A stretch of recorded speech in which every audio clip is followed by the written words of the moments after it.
Good morning, welcome back to my channel Juthika Adrija ব্লগে তোমাদেরকে অনেক অনেক ভালোবাসা। আশা করছি তোমরা নিশ্চয়ই ভালো আছো আর আমিও ভালো আছি। চলে এসেছি একটা নতুন ব্লগের সঙ্গে। আশা করব আজকের ব্লগটা তোমাদের ভালো লাগবে। তো বন্ধুরা, সকাল সকাল ঘুম থেকে উঠে পড়েছি আর এখন তুলতে যাচ্ছি ফুল। কারণ সকালবেলা ঘুম থেকে উঠে গাছ থেকে ফুলগুলো তুলে তারপরে ফুলে কিন্তু একটু জল ছিটিয়ে রাখলে তো ফুলগুলো অনেক তাজা থাকে, সুন্দর থাকে। আর দুপুরবেলা যখন ফুলগুলো দিয়ে পুজো দেওয়া হয়, এত সুন্দর সাজিয়ে দিলে ঠাকুর আসনটা এত ভালো লাগে। ওর জন্যই কিন্তু সকাল সকাল ফুলগুলো তুলে রাখি। আর ফুলগুলো যদি না তোলা হয় তাহলে কিন্তু সব ফুল গাছে শুকিয়ে যায়, কারণ রোদের এত তাপ। এই দেখো, ফুল, তুলসী পাতা সব কিছু, বেলপাতা তুলে নিয়েছি আর ফুলগুলো সব ধুয়েও নিয়েছি। এখন ঢেকে রেখে দেবো।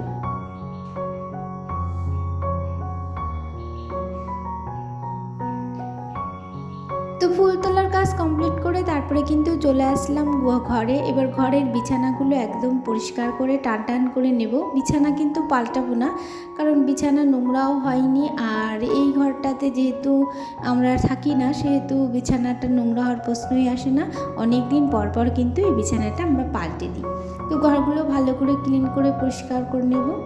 তো ঘরটা পরিষ্কার পরিচ্ছন্ন করার পরে তারপর কিচেনে চলে আসলাম। আর কিচেনে যেহেতু কিছু গাছ আছে, তো সেগুলো তো একটু জল দিয়ে দিলাম, তারপরে একটু মুছে পরিষ্কার করে নিলাম।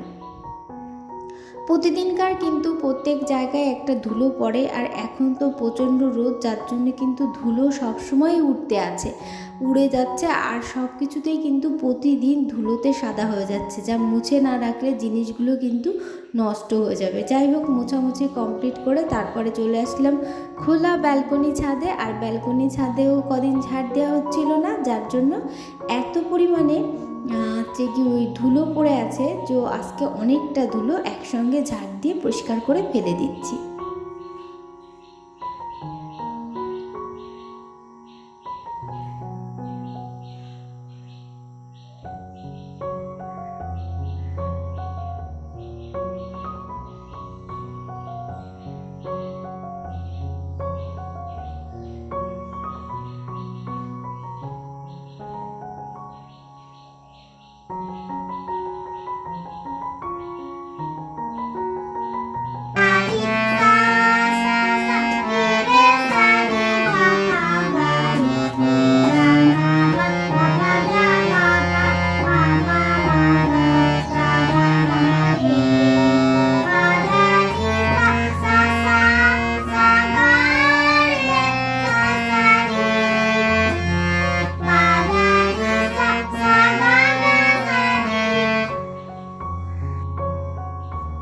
উপরের কাজ কমপ্লিট করে রেখে এসে তারপরে সিঁড়িটা একটু মুছে নিচ্ছি, কারণ সিঁড়িটা অনেক ধুলো ধুলো হয়।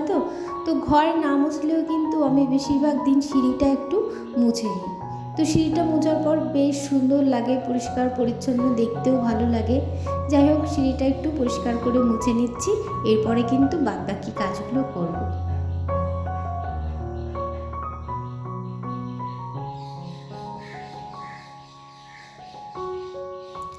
তো যাই হোক, সব কাজ কমপ্লিট। তারপরে কিন্তু এই যে এবার চা খাওয়ার পালা। তো চা খাওয়ার পরেই কিন্তু রান্নাবান্না কী করব সেদিকে নজর দেব।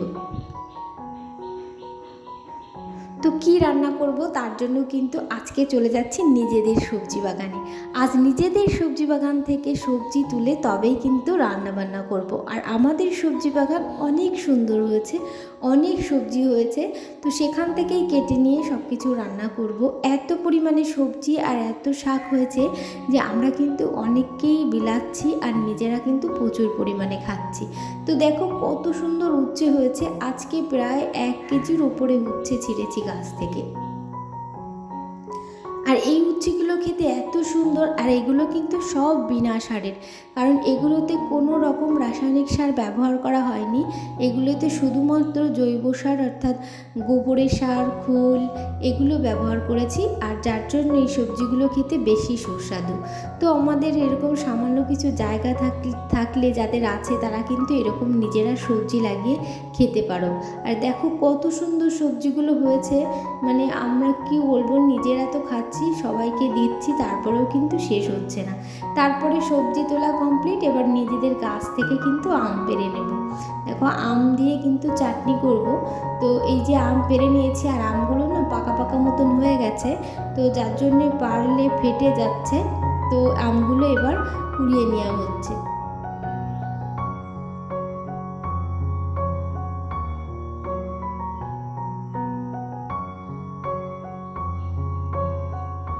তো সমস্ত কমপ্লিট সবজি তোলা, এবার বাড়ির দিকে যাচ্ছে, আর এখন গিয়ে কিন্তু রান্নাবান্না শুরু করব।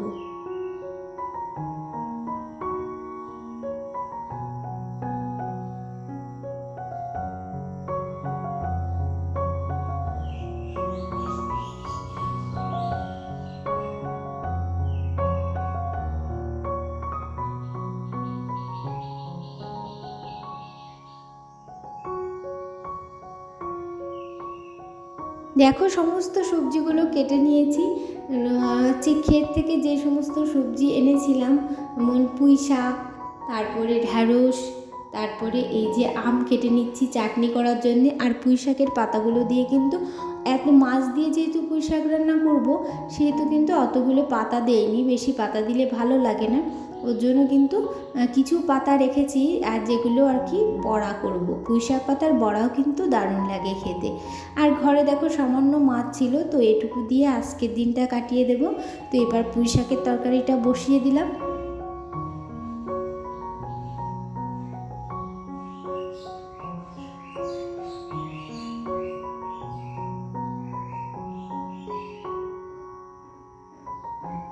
এই যে আমাদের নিজেদের গাছের ভেন্ডি, আর এগুলো এবার ভেজে নেব। পেঁয়াজ আগে একটু পেঁয়াজ ভাজা করে রেখেছি, তারপরে তুলে রেখেছি, আর এখন ভেন্ডিগুলো ভেজে তারপরে শেষে কিন্তু পেঁয়াজ ভাজাটা দিয়ে দেবো।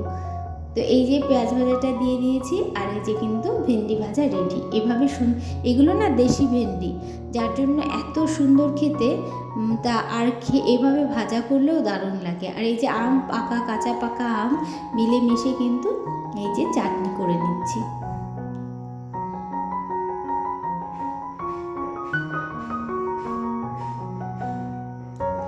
দেখো প্রত্যেকটা সবজি কিন্তু নিজেদের গাছের, আর এভাবে যদি প্রত্যেকটা সবজি প্রতিদিন প্রত্যেকটা কেন যে কোনো একটা সবজি যদি নিজেদের বাড়িতে থাকে, তাহলেও কিন্তু অনেকটা সাশ্রয় হয়। তাই আমি চেষ্টা করি যে, আর যেহেতু জায়গাটা খালি পড়ে রয়েছে, তার জন্য কিন্তু এইখানে কিন্তু আমার হাজব্যান্ড প্রচুর খাটাখাটি করে, মানে সময় পেলে সবজি বাগানটাকে যত্ন নেয়। তো আর যেহেতু সার ছাড়া, রাসায়নিক সার, রাসায়নিক সার ব্যবহার করা হয় না, তার জন্য কিন্তু আরও ভালো লাগে যে একটু আমরা ভালো সবজি, সঠিক সবজি খেতে পাচ্ছি। তো সেভাবে যাই হোক রান্নাবান্না কমপ্লিট করে নিলাম, আর এখন কিন্তু খাওয়া দাওয়ার পালা। তো বড়াগুলো খেতে এত ভালো হয়েছিল কি বলবো।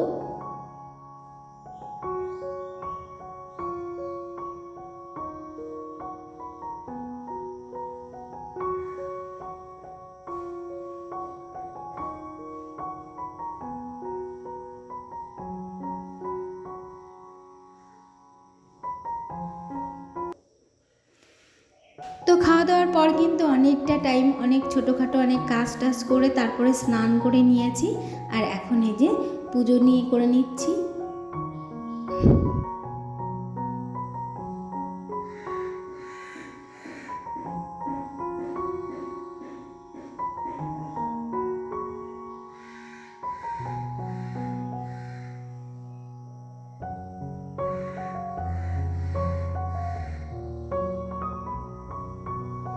তো পুজো টুজো করার অনেকটা পরে কিন্তু ঝড় উঠে গেছে, আর কিছু জামা কাপড় নাড়া ছিল, আর হালকা করে কিন্তু বৃষ্টিও পড়ছে।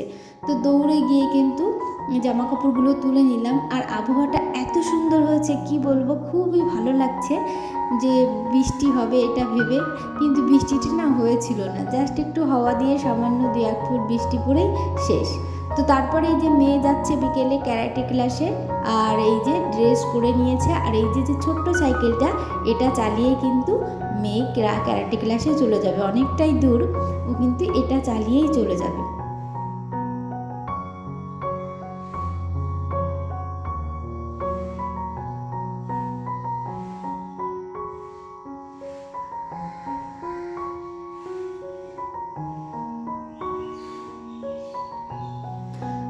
কিন্তু বিকেলে এই যে চলে এসেছি মাঠে। এখানে একজন মন্ত্রী এসছেন বলে এই যে হেলিকপ্টার এসছে, তো আমরা এসেছি হেলিকপ্টার দেখে।